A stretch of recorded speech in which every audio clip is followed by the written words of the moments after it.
Bunaqa bir-biridan asal bo'lgan shubalarni kimlar olyapti deb o'ylaysizlar, bilasizlarmi?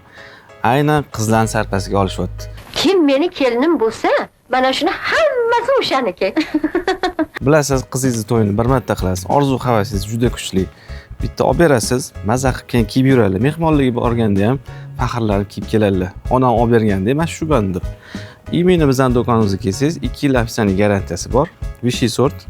Hozirgi paytda bitta shuba olsangiz, bitta sovg'asini ham qo'shib beramiz. Sovg'asini ichida bitta shuba ham bor. Shapkasi bor, pechattasi bor, keyin sumkasi bor. Shunaqa narsalardan foydalansanglar bo'ladi. Uzunligi 75 sm bo'lgan shubamizni aynan qizingiz sarpasiga qo'yib yuborsangiz bo'ladi. Qo'llari yechiladi. Agar narxi qiziq bo'lgan bo'lsa, plyus belgisini qoldirsanglar, ushbu ko'rib turgan shubalarning narxini yozib o'tib ketishadi. Agar boshqa rasvetkalar kerak bo'lgan bo'lsa, boshqa rasvetkalar ham juda ham ko'p. Oq rang kerak bo'lsa, oq ranglari ham bor. Xullas, imperiyaga kelib, salqiniga do'konlarda mazza qilib xohlagan assortimentingizni tanlab chiqib ketaverasiz. Muammo yo'q.